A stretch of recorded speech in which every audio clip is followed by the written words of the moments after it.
Okay, this is David Zierler, Director of the Caltech Heritage Project. It's Wednesday, March 8th, 2023. I am delighted to be with Professor Yu-Chong Tai. YC, it's great to be with you. Thank you so much for Thank joining you, me. David. It's my pleasure to talk to you about me. Okay, this is Wonderful. very different than any other conversation I had with. Okay, I hope it'll be fun for everyone involved. I hope so too. YC, to start, would you tell me your title and affiliation here at Caltech? Okay, my title is the Rosen, Donald Rosen Professor of Electrical Engineering and Medical Engineering. So the division count me half-half, 50% in electrical engineering, 50% in medical engineering. Now, at Caltech, in the division of EAS, these are departments as they exist in a traditional academic setting. This is unique. In Correct. other universities, they have departments outside of EAS. We have options, but here it's actually a department of electrical engineering and a department of medical engineering. Correct. It happened roughly around 10 years ago. I don't remember exactly which year. The reason is very simple, right? In EAS, is bigger and more complicated than other divisions. So there were 14 options. Yeah, It's too hard to manage. right. So there was a division up to the EAS office. So to establish this department structure, to reduce that to seven. So that will make it much easier to manage. And they also believe this way is more efficient Right. in terms of teaching arrangement, hiring arrangement. So we end up with seven departments. Now, your dual appointment speaks to the fact that you're both, of course, an electrical engineer, but your focus is in medical engineering. Correct. Actually, I was with electrical engineering always until 2012. The decision was made, right? Actually, there was a suggestion, including me. I was one of the original 10 faculty that suggest the EAS division we should establish the option of medical engineering. Yeah. And 2012, I received a phone call from Aries Rosakis, Professor Aries Rosakis, from aerospace and ME and aerospace, and he fully supports me, right, to start as a new option. And then at that time, because we already have department arrangement, and there's no any other option that should merge with medical engineering. So medical engineering itself become a department. Now, were the Changs already involved? Is that what sort of precipitated this? No, actually, no. Churn get involved starting 2016. Okay. And then I think the formal endowment was established, starting 2017.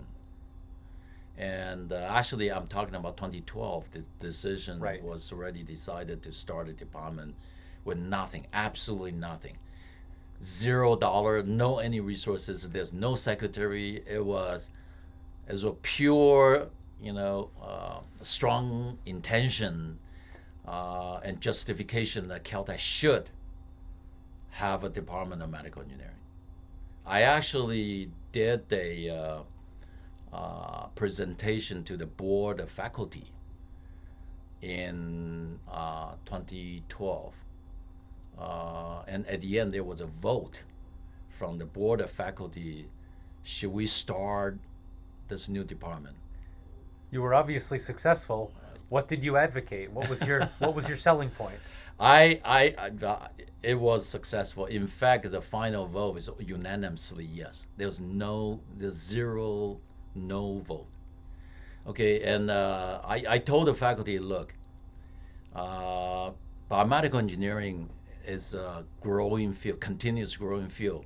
If you take a look, all engineering, including mechanical engineering, material science, whatever engineering, in the school of engineering of the nation or in the whole world, there's one department continue to grow for the last 80 years. That's biomedical engineering. All other engineering, sometimes they peak out and then start to go down. Some department, actually still very low and never become glorious. But biomedical engineering, this is National Science Foundation numbers, continue to grow. The desire to develop new medical technology to treat diseases continue to grow, even among young people. What do you think accounts for the trend? Why is biomedical engineering so unique in that regard?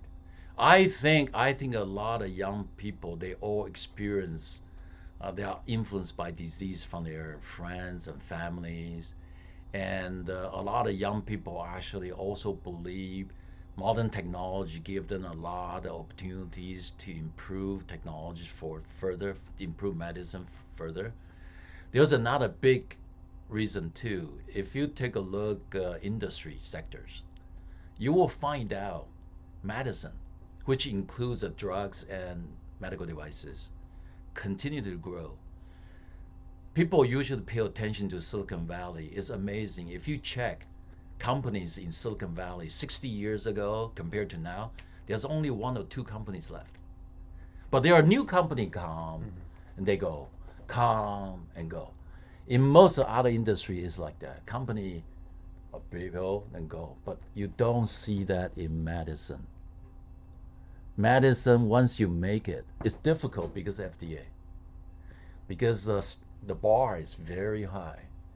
But once you make it, they never go. They never disappear. Think about all the drug company or medical equipment company or medical device company. They never go. They continue to grow. And with a huge growth rate and profit margins always high.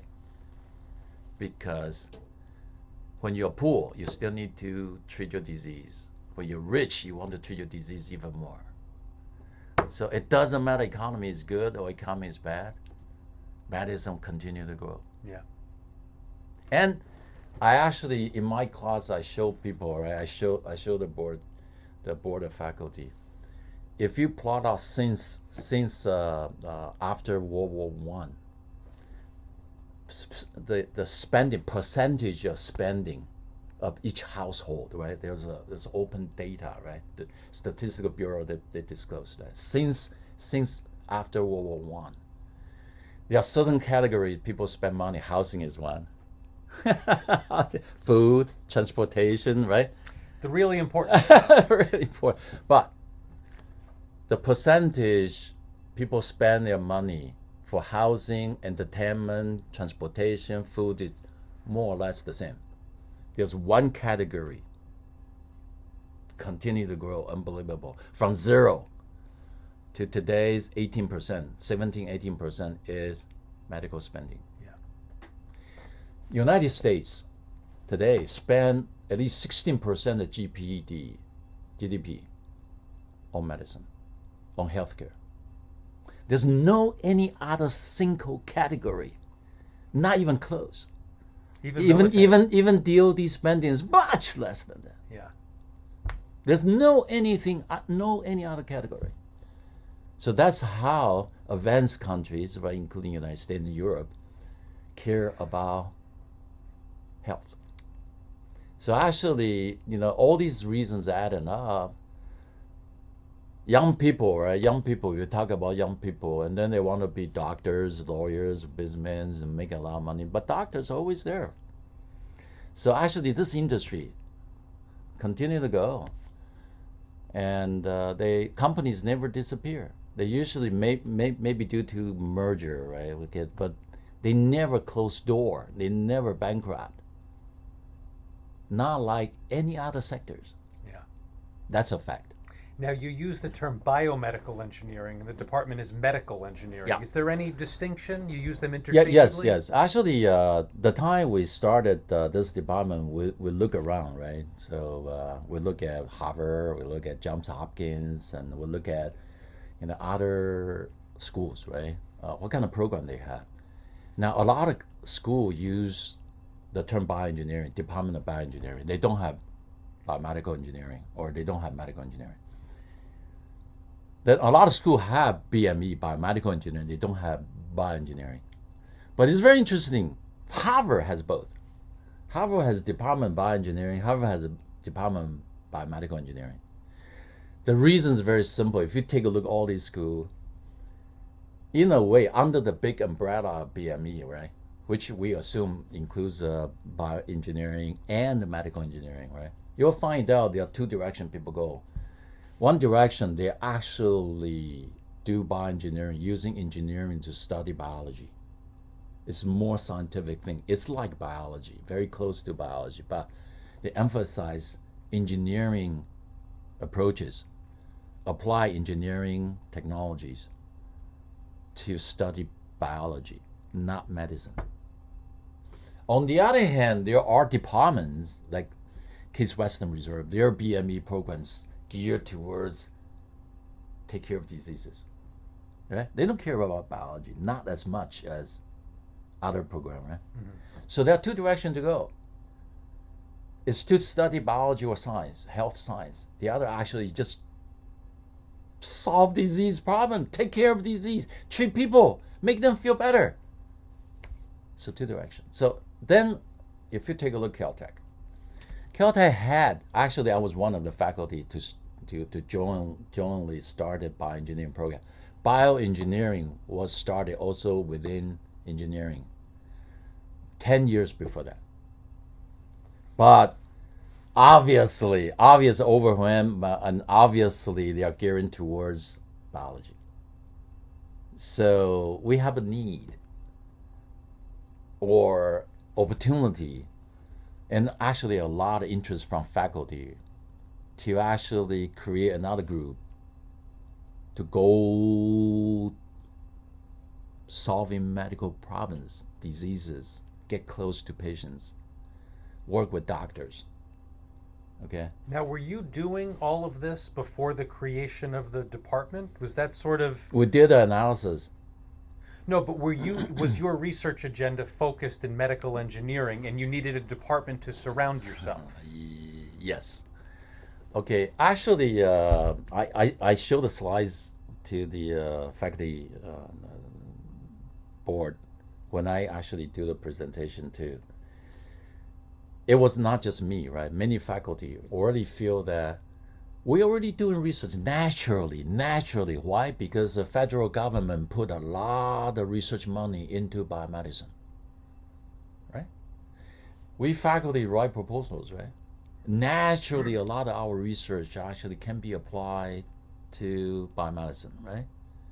So even before we start the option or the department, many faculty are already doing research towards biomedicine. There was almost the department here, except it wasn't formalized. That's right. It wasn't organized. Yeah. It's individual effort. Right. Some faculty suddenly publish a paper, for example, find out some biomolecule can be a drug candidate.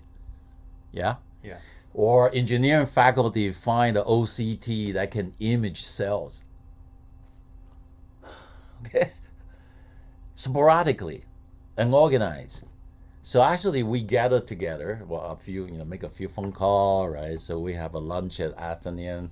We said we got to propose this. We should be organized, right? 1 + 1, then it can be equal to 3 or 4, not 2, right? So we wrote a white paper. We said, well, we should do this. We should get organized. Now, me too, right? So actually, even 10 years before 2012, that means very soon after I joined Caltech as a electrical engineering faculty, I was the only professor of electrical engineering. My research naturally moved towards biomedicine because I made small things, very small electrical, mechanical, chemical things. Obviously, there are a lot of biomedical applications. I get funding from NIH, right, which funds healthcare thing. I get funding from DARPA. Actually, they also care about soldier health. So naturally, we go into that. So finally, in 2012, I received a formal go try it from the division. So we made a presentation to the board saying that, look, biomedical engineering is something we cannot ignore. Another reason why, in terms of students' interest, in terms of federal government's investment in this direction, right? Research money is rich. And also all our peers, right? Caltech's peer, I'm talking about MIT, Berkeley, Stanford, okay? All have biomedical engineering probably 100 years earlier than Caltech. We got to do it. Yeah. For the students, for faculty, for the research, or another good timing was that actually President Chamot Yeah. took over after President Baltimore. One thing on his agenda that he started to talk to faculty is Caltech's impact to the society. Right. More of an emphasis on applications. Impact, societal impact. And then I start to say, look, if we start a new department of medical engineering, develop technology, directly treat patients, healthcare, improve healthcare, that's quite a social impact opportunity we have. Do you think even before Jean-Louis Chamot, David Baltimore as a biologist and the way that he elevated biology, was that relevant at all? It's relevant, but then President Chamot make it 10 times or 100 times more important. Uh-huh. Okay. And timing is right. A lot of faculty are already doing it. It doesn't cost anything to Caltech to organize this together, right? Why don't you do it? So actually, I presented, there were a lot of questions asked, right? For example, hey, Ty, if you started now, you're 120 years behind Harvard. How you compete with them, right? Or Johns Hopkins, right? Johns Hopkins and Harvard all have medical school, right? Yeah? Caltech doesn't have medical school. How you going to... I told them, look, hear me out. You think 120 years behind. That's because we're 120 years behind on the obsolete medical technology they've been using forever. We don't do those. I told my fellow faculty guys saying, look, if you take a look at Caltech faculty, every one of us are either micro nanotechnology, because that was the time, micro nanotechnology, right? We all have wonderful technology, but in the past we only use it for electrical engineering, mechanical engineering, chemical engineering. We never use those wonderful technology for medical engineering. Now is a turning point. If we start applying our knowledge, our technology, first grade, right? Technology, Caltech. And we just shift the direction for medicine. I'm telling you, I told my friends, I told my colleagues, Harvard and Johns Hopkins, they need to be scared. They need to catch up with us. We don't catch up with them. Don't mix it up, okay? We don't do there's old technology thing. We use new technology for new applications. We're gonna lead. Then they say, oh, wow, we don't have medical school. I said, whoa, that's an advantage. I told my fellow colleagues, why? If you have a medical school, if Caltech has a medical school, it must be very small. Then naturally we're trapped. We are tied up with actually just few people at Caltech. In fact, we observe that in most other universities. Engineering, people, right, faculty usually just only work with their medical school people. I said, well, without medical school, we gonna work with everybody, the best guy in the nation. And I said, why they work with you? All these questions were asked. I said, listen, do you believe that we are the first grade engineers? Of course, Caltech, we are first grade engineers. Yes. Don't you think doctors want to work with the first grade engineers? Absolutely. So I told my fellow colleagues, they're going to come and knock on our doors. Absolutely. Trust me on that. If I'm a doctor, I have an idea. There's a problem. I want to solve that problem. I need engineering. Who do you go to? The best engineers. You got it.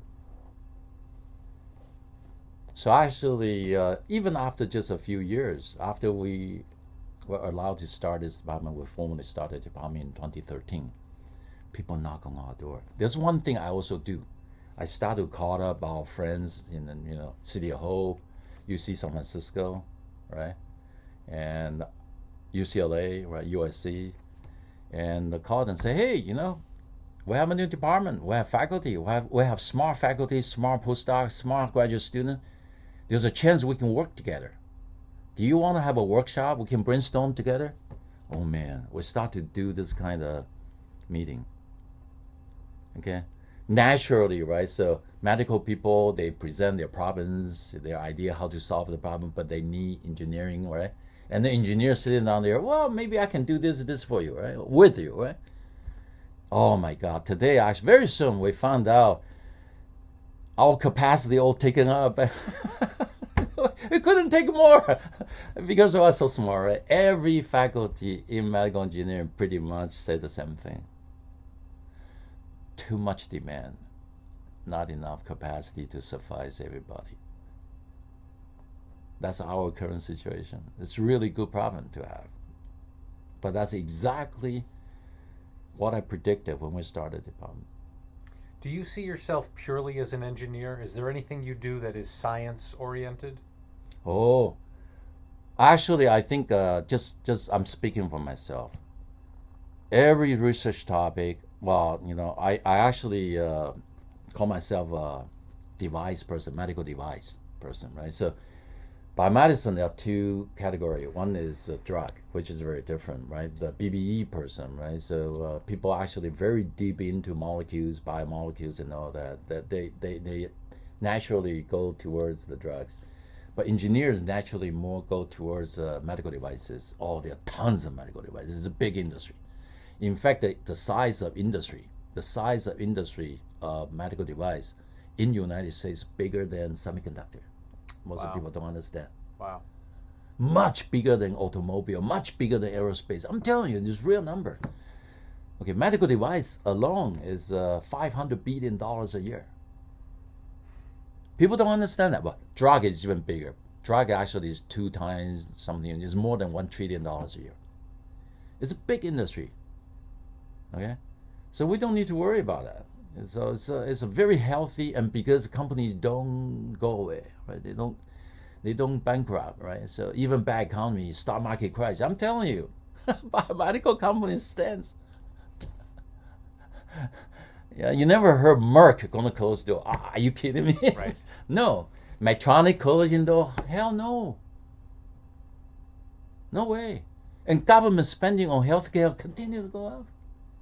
The single biggest category, right? All those supports Caltech to start medical engineering. Because we already have bioengineering, so those people do biology, fine.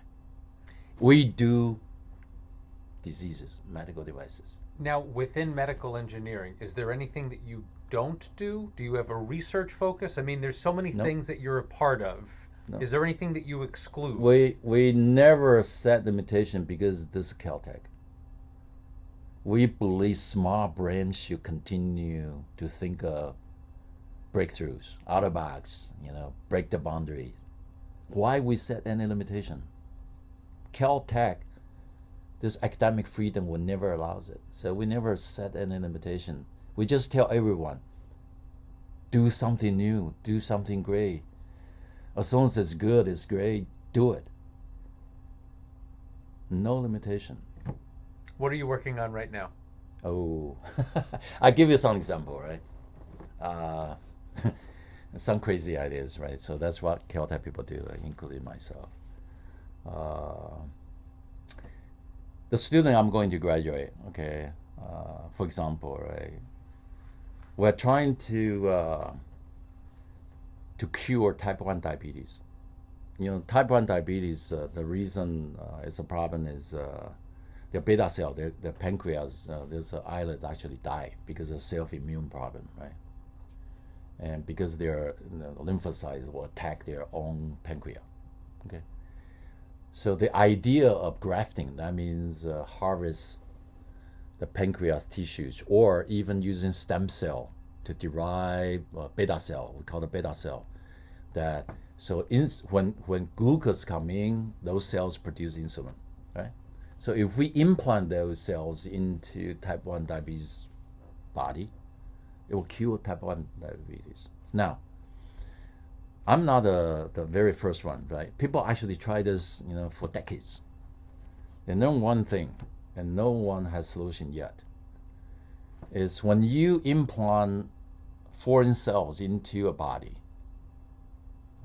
your immune system gonna attack them, kill them. So we are working on a way to do two things, right? One is to keep this implant happy and healthy in terms of there's enough oxygen, there's enough nutrients. We actually published really recent paper that we're the first one to guarantee there's no lack of oxygen. That means there's no ischemia. The second thing is we're designing devices to prevent your body immune cells to attack those cells, to block them up. You're tricking it. We have literally make cages so the immune cells cannot go in. But oxygen, nutrients, insulin, glucose can go in and out freely. What does the cage look like? How does it do it?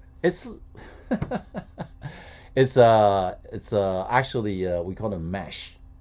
It's really a bag with a lot of holes, small holes. But the bag also is empty bag. Actually, it's the mesh, right? It's a mesh made bag, but the mesh is hollow. So oxygen actually can flow freely to guarantee that every cells get the fair share of oxygen.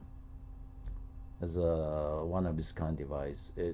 Look, animal experiment while we use the rats and mice, shows really encouraging results. Tell me about the field of microfluidics. Ah. How far back does it go? How did you get involved? Okay, it's already 30 years ago, actually. The time I joined Caltech, I, in fact, immediately joined the mechanical engineering, because I immediately collaborate with the fluid mechanics guy, because I realized already, making small devices can have biggest impact in microfluidics. In fact, when DARPA started the microfluidics program, I was one of the very few guys in the nation getting research funding from DARPA to work on microfluidics. So we published a lot of paper in the domain of microfluidics, including making microvalve, how to control, how to do mixing. I'm the only one in the nation, I think, to publish microfluidics-based high performance liquid chromatography on a chip. Okay?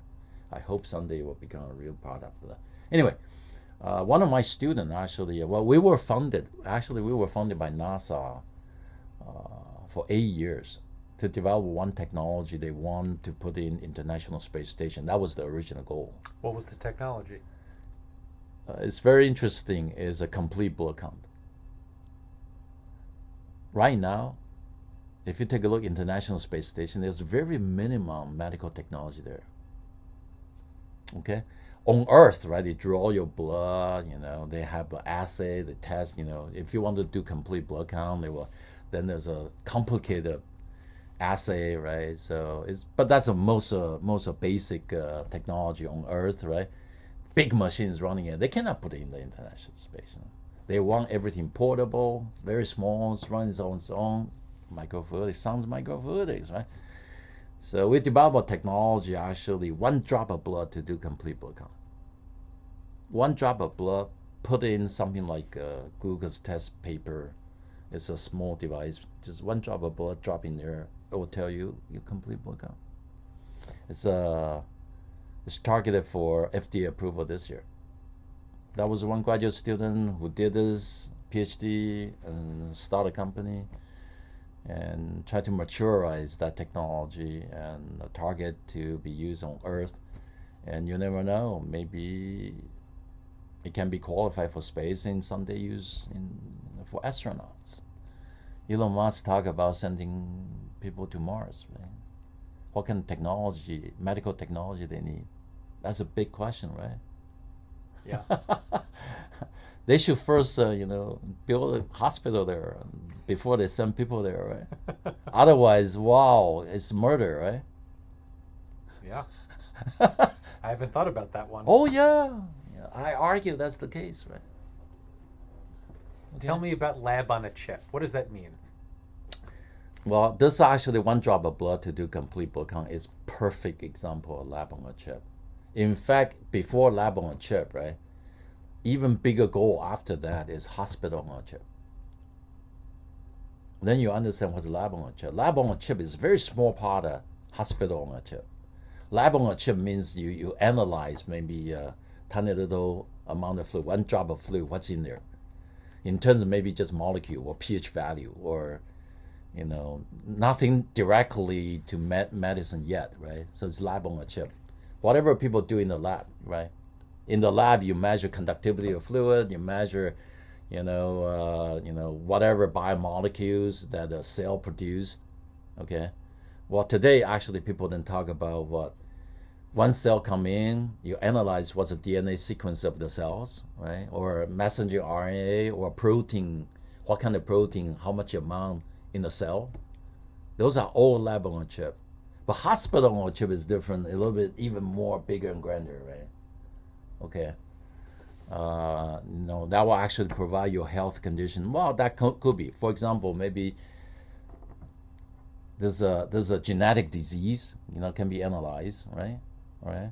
And actually someday, well, I have another project actually is using microfluidics to grow cells, and the cells can produce antibodies, and then that directly have medical applications. Okay. So you don't want a whole hospital. You just want a hospital on a chip, right? So and throw it away and do certain way and throw it away. It may even synthesize drug. Today, actually, we take it from the bottle of piece, aspirin, a pill of aspirin, right? In the future, actually, it can be a microfluidic chip on demand. I said, I want Avio. It will synthesize Advil right there for you. Those are noble goals, right, for the future of this microfluidics could do. Well, in front of science, there's no reason it cannot be done. Science never prevents us, right? There are other things that science will tell you no, it won't work. But here, science says yes. So a lot of research can be done, except it takes time, money, right? And crazy scientists to really get it going.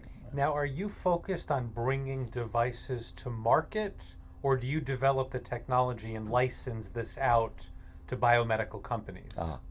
I really enjoy teaching and research. So I draw a line quite clear that I like to work with smart postdoc and graduate students, but I set a goal for every project that could lead to real medical devices. Someday can be used in every household or even hospital, right? But I draw a line that student should be qualified to get PhD even you just prove the feasibility or solve the most difficult part. You already create a new technology. So they should always graduate in 5 years. They should never spend their life here at Caltech. So I draw a line very clear. But then usually the research will lead to patents, right? So it's always going through Caltech. Caltech owns all the patents, and if student or somebody else interested in that technology, they can license from Caltech and then start a company. And I may be involved in terms of consultant and all that. I never quit my job here and run the company. No, never. That's not my interest. But it turns out if you work on some new technology and target for new medical problems never solved before, there are always people who are interested to commercialize it. Yeah. Because of your interests in academia, are your graduate students and postdocs more likely to go into faculty positions than might be the case at Both. Berkeley or Stanford, Right. for Both. example? Actually, Well, since '89, right? And if you come, I've been with Caltech since '89, 34 years. I graduate 50 some students, and more than 10 actually are faculties. It's their personal choice. They also enjoy research and all that. They do that, and then they also do the same thing. They produce interesting patents and technologies and spin-off companies, right? So uh, I have probably more students interested in commercializing whatever the PhD they do. So they become CEO or CTO of companies and all that. So in a way, I never interfere, right? So, but for myself, I draw a line. I stay at Caltech. I enjoy doing research and working with smart young people. So you're not really involved with the FDA and regulatory processes. That's sort of out of bounds for you. The company that were spun off from my lab deal with those issues. Right. I don't. I don't want to. I don't want to waste my time because I'm not good at it. Uh-huh. I only want to spend time doing what I'm good at it. I've been telling people like that, right? Look, don't ask me to be the CEO of company. It will be disaster because I'm not good at it. Okay, I think I'm good at it coming, to think of great ideas, right? And work with the students and do research and publish things. I enjoy that, and I think I'm good at it, and I'm not good at other things. So what would be an example of an idea that you develop in the lab that a student then takes to develop a company? One drop of blood, complete blood count, that's a perfect example. Yeah. Okay. What's the company, or what's the outcome of that research? Well, that company called Cytochip, and as I said, they really perfected the machine, actually a tiny little machine, desktop, and then they designed the microfluid, the cartridge. So if you put one drop of blood in there, it will tell you the complete blood count. That means how many white blood cells you have, how many kinds of white blood cells you have, and all that. That's by definition a complete blood count. So they are dealing with FDA, not me. Right. Just the way you like it. Yeah, just the way I want it. And hopefully they can get FDA approval at the end of this year. Oh, wow. That's one example. I also have other example, right? So there's another company, the graduate student actually learned the silicon material technology is developing a contact lens drug delivery. Same thing, okay? Deliver drugs through your eyes? Through a contact lens. Okay, there are a lot of eye diseases can be done that way, other than topical. Actually, there's a big difference, right? Topical drug delivery usually is a one-time kind of thing. You put the liquid drop on the eye, the drug is there. Very quickly they disappear. But there are some eye diseases, research shows. Constant contact. Yes, and much less drug, but continuously it treats the disease better, right? So all that actually could happen. That's another example. But almost all examples are like that. All examples are like that. The ideas were totally created here at Caltech while they're doing PhD. And the students say, well, I believe in what I do is really interesting. So they decided to become an entrepreneur and start a company. I can give you another 10 examples, but they're more or less the same.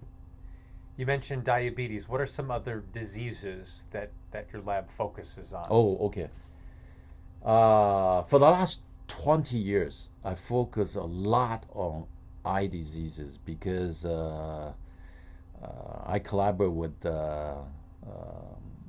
top ophthalmologists. Okay, I build devices to, for example, for cataract, right? So accommodated intraocular lens. That's also spun off as a company. Devices that can treat glaucoma. Okay. Devices actually can treat. There's a disease called retinitis pigmentosa and the AMD. People become blind. So we are, basic technology developed here, new material, validated in my lab that can be used for retinal implant to make blind people to see again. Partial vision, not like ordinary vision.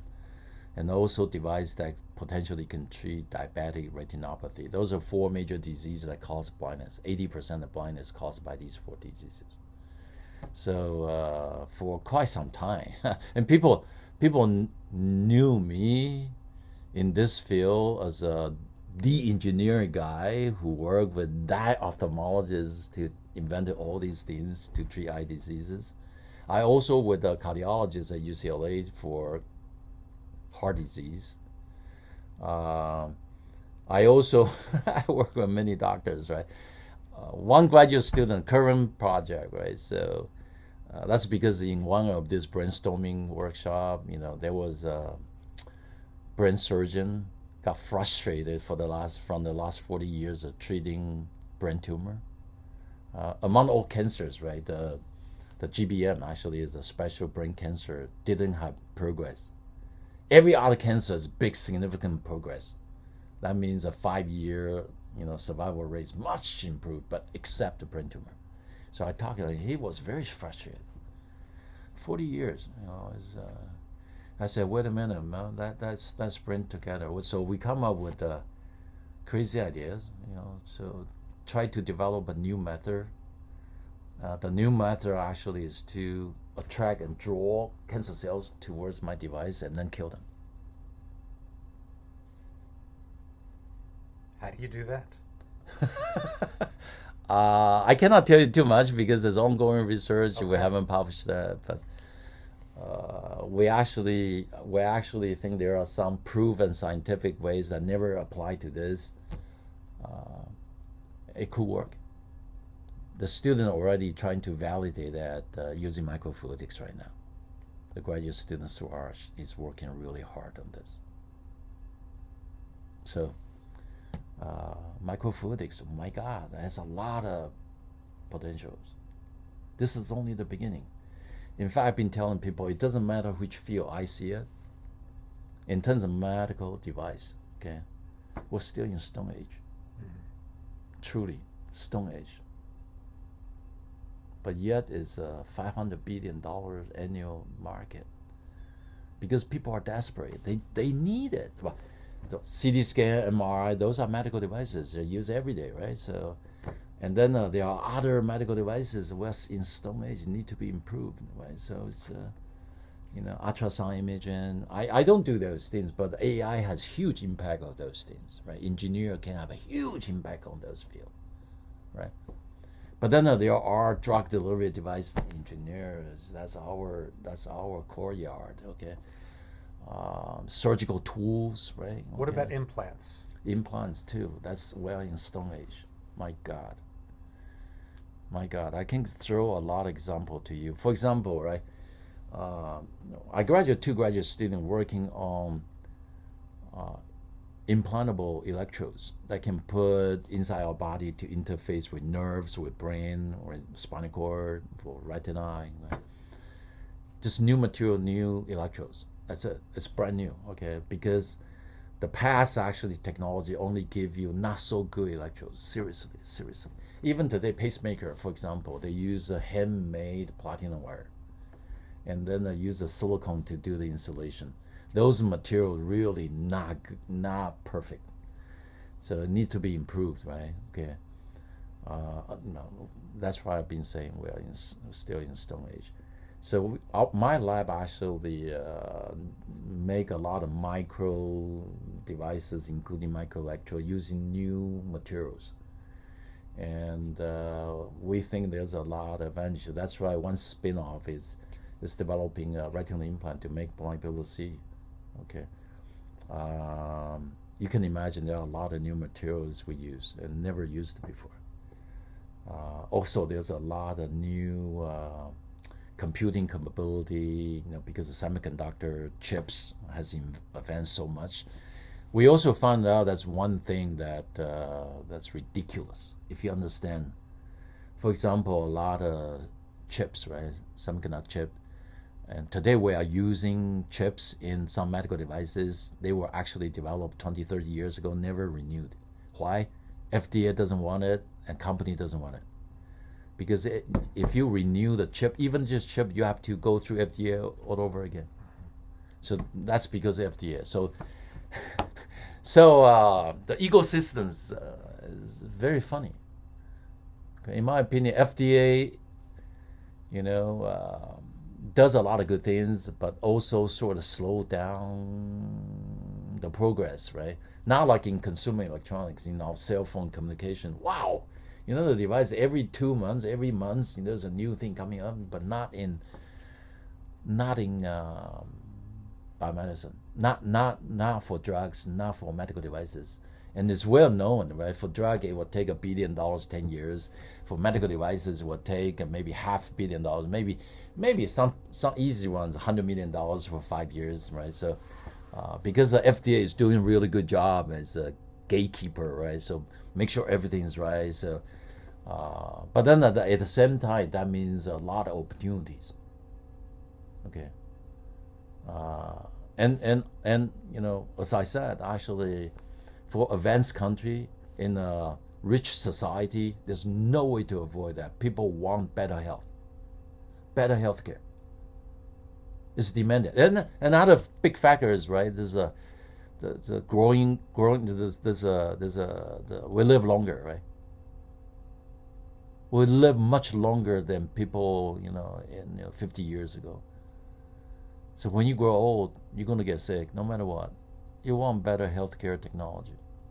So it's very easy to understand, right? When you're poor, the first thing you also only think of making money, right? When you're rich, the first thing you think of is live longer.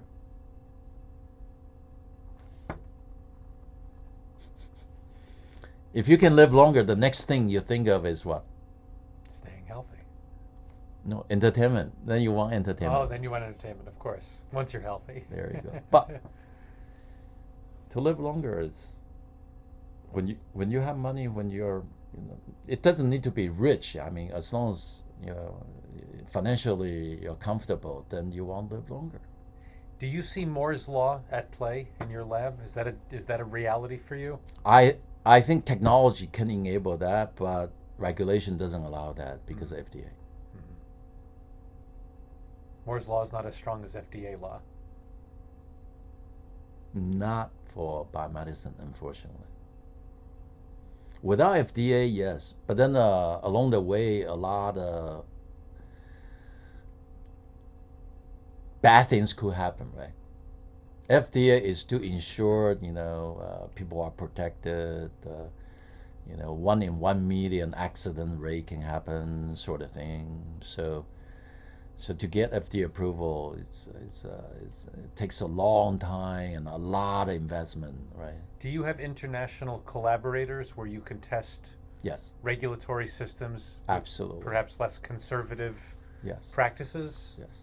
What are some of the best Actually, it's well known in the biomedicine field that including all the major companies in U.S. or in Europe, they know actually some smaller countries allow loosen, they apply loosened law, okay, healthy law, so it's quicker and easier to do human trials. What are some of the best countries for that? Mexico, Southeast Asia countries, Australia. Okay, it's not as tight as United States. South America countries. It's legal. It's just that their FDA rules are not as tight, right? Right. As U.S. FDA rule. Their version of the FDA. All companies know this. It's not a secret. People know that you can arrange, including animal experiment, right? To do animal experiment in the United States is a lot more expensive than in other countries. China was known for the last 20 years. Everybody swarmed to China to do animal experiments. Okay, 10% the cost, same results, right? Now human trial is different. In China, it's hard, but then there are countries. Cost of course, we're talking about to try technologies that has much less risk, right? Then it's much easier and quicker to do it in other countries. And then once you do that, you have very solid human trial results. You are very confident, you know nothing can go wrong, and come back to the United States and do the rigorous human trials, right? Because low risk already, because you already did it in those countries. Because United States FDA doesn't honor those results in those countries, so you come back to redo it, right? But it's much better than you directly do it in U.S. You find out it's wrong, and you have to stop the trial, and the money and time is already spent. This is well known. So actually, the trend actually is pretty bad. Actually, since 20 years ago, Europe saw this problem in the United States. They loosened their FDA regulation. They don't call it FDA. They call it CE mark. It takes half of the time, half the money to get the same thing approved in Europe. Since 20 years. So actually, a lot of companies, technology developing in the United States, they take it to Europe to get approval and start selling, make money. Then they come back to U.S. It's well known. Do you see this with your students, that they have this kind of movement? No. Actually, all my spin-off actually are trying to get approval in U.S. and. So there's still something to be said for doing it here. Yes. I guess what I'm doing, right? I'm working on small medical devices, right? I use the term small medical devices, never existed before, right? And it contains a lot of micro nanotechnology in there, right? Doesn't have a lot of risks than those really risky technologies. So it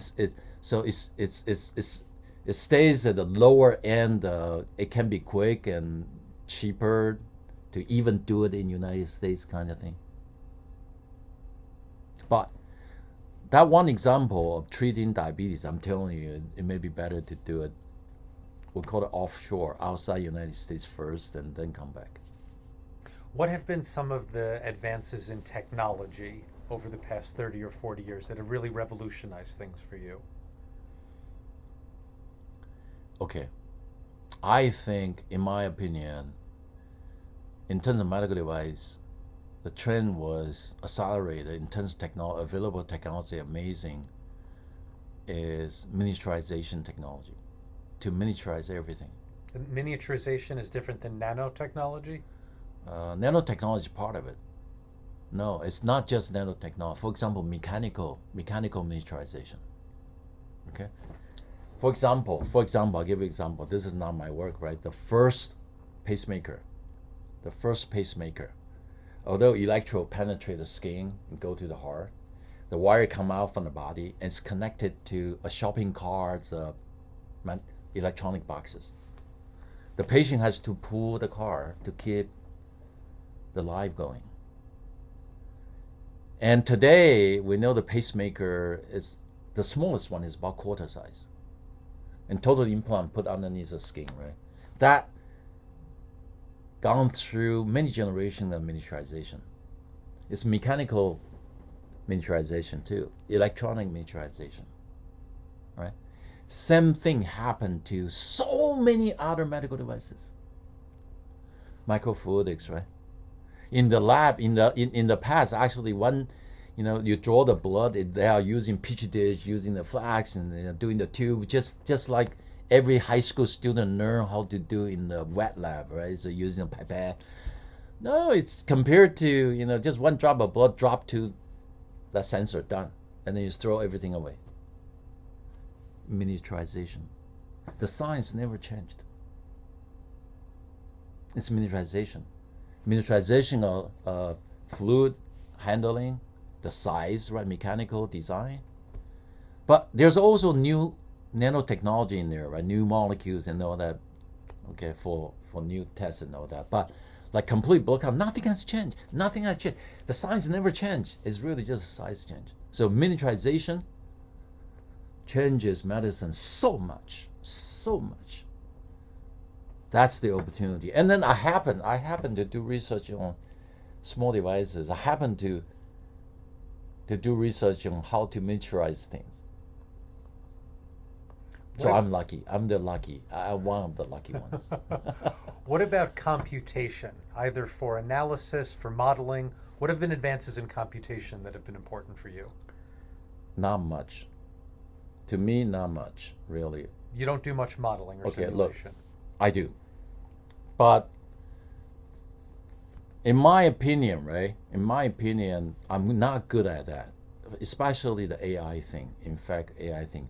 If you don't talk about AI, computer chips and all that enable miniaturization because it used to be a big size circuit board. Now it's tiny little chip, right? I actually have a project. I have a project is to make a pacemaker. Okay, we know today's pacemaker, there's a metal case that big, okay, and then the wire goes into the heart. We want to make a pacemaker 1 centimeter long, 2 millimeter in diameter. Is it's so small, right? It's a tiny little tube, and then you put inside the blood vein, actually on the surface of heart. That will do the pacing.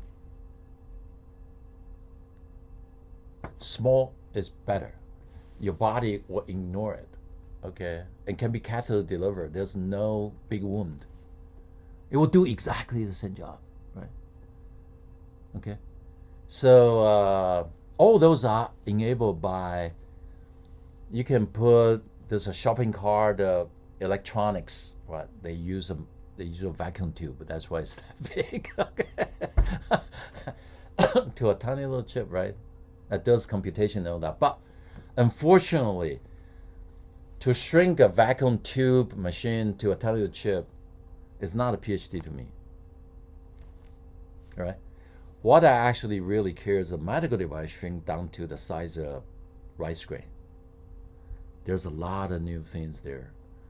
New design, new mechanical principles you need to deal with. Okay. That's a lot of intelligence required.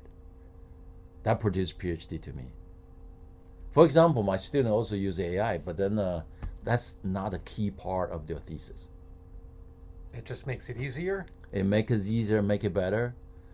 But my research care mostly from physics, right? It's a physical sciences. And that's what I enjoyed most. Who do you collaborate with on campus, even beyond EAS? Well, look, I collaborate actually. For example, I collaborate with Professor Imami, right? She's the person who reduced this vacuum tube big electron box to tiny little chip.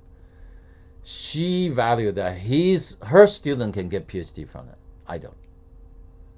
Okay, we're talking about collaboration with that, right? So I used to work with Richard Anderson, who does neural engineering. I do the neural engineering part. Develop a tiny little electrode, flexible, to put inside the monkey's brain. Right? He's a scientist, right? He wants to use those ideal devices, but he doesn't know how to build those, right? I collaborate with them, right? So, but in my domain, I truly think miniaturized medical devices has a great future, and then I've been doing that for 30 years. And that's where things are headed. Yes, continue to go into that direction. For example, right, if I want to treat brain tumor, right, I need to build a device put inside the brain. It has to be small. Right. There's not much room. There's not much room. I put devices inside the eye. The eye is not that big. I want to make a pacemaker that was the hair size, right? The hair size, right? So have there been advances in microscopy so that you can see what you're doing? My colleagues do all that. Oh yeah. Microscopy or imaging technology that can allow you to see better, diagnose better. Yes.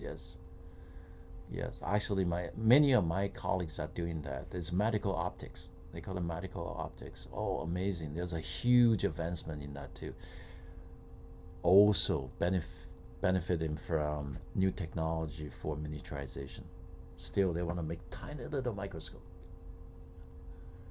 microscope, is pretty big, and everybody, no. I'm a colleague. They make a tiny little chip that can do the same image in like a microscope. Miniaturization. You think about miniaturization. It's changing the world. The old ways, a radio, right? It's a big box, and a soldier carry a big box of radio, right? Today's cell phone. In fact, radio is a very small part of this cell phone, right? Right. All right. And there are actually people talk about I don't need radio. That means we don't need radio anymore. We call people through internet, right? Voice over IP, right? So, but everything else is still miniaturized, Okay. People want smaller and better, cheaper. I also think miniaturization has a huge advantage. Why it's so important, so impactful. It's manufacturing. So when you build small things, you never just build one at a time. Manufacturing, right? 100 years ago, we build things one at a time. Even today, like when you build car, you build one car at a time. One production line can give you 10 cars a day. If you want 100, you have 10 production lines. Semiconductor is different. Semiconductor count the surface area as real estate. Because the device is so small and your total area is big. Even you make only one chip, still there's 9,999 chips right there. Mass production. When you reach miniaturization, all the devices I'm talking about are moving towards that direction. You don't just miniaturize them, you also mass produce them. Low cost. You make it popular, everybody can afford. I also see that big problem for U.S. healthcare. Cost is so high. U.S. actually spend more than $8,000 per person per year on healthcare, but yet life expectancy is no more than Japan. Japan spent only $3,000 per person per year. But health costs actually continue to go up. Right? This is about genetics and lifestyle also, though. Yeah, a lot of factors. But one thing we do know for sure is one factor, one of many other factors is the cost of medical devices is so high. So if we are able to make just like chips, right? Semiconductor chips, that each chip is 10 cents. So the machine you put together gotta be low cost, right? So that's why cell phone is ever more powerful, but the price is affordable, right? And I think we need that for medicine too. In the future, actually, a lot of devices people use, for example, complete blood count. My God, $1. Why today insurance charge $50? Today, $50.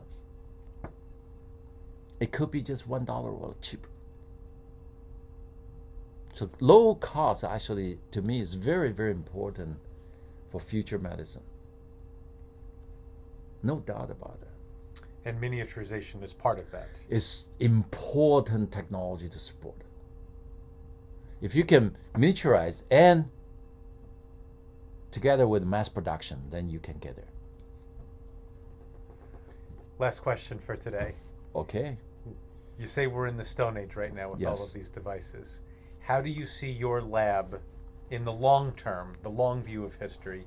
How do you see it helping to get the entire industry out of the Stone Ages? It's not just me, I know. Actually, in my class, right, I told the young people, look, this field needs you guys. It can be done. Science says it can be done. But it will continue to take a lot of effort. The good thing is, I see that, I believe in that. There are always a lot of smart people. They are looking for opportunities. If a good opportunity presents itself, smart people gonna come. That's how it works, really. Okay. So actually, I think this field has already drawn so many people jumping into microfluidics, micromedicine, lab on a chip. I see a lot of people jumping into this direction. And it's because this direction is so attractive. It makes sense. Okay. You're excited. We just need to spread the news. Yeah. We just need to bring this information to smart young people. They will join us. They'll take it from there. That's right. Smart people can smell opportunity and they will jump into here. That's what I believe. Look, I say a lot about future medicine, right? And people want healthcare, better healthcare, cheaper and better healthcare. And the whole earth is spending more and more money, not just the United States. Okay, this is a great industry, great direction to work on. And if the chance is there, if opportunity is obvious there, people are going to jump in. This is what I see everywhere, every country in the nation. We go to conference, the conference size is growing. And you see young faces. That's always a good sign, right? That's the way it is. It's because this field, this direction is that attractive. I see. On that note, next time we'll go all the way back. Mainland China, Taiwan. Sure. Ultimately, the yeah, United we can States. talk about that. Awesome.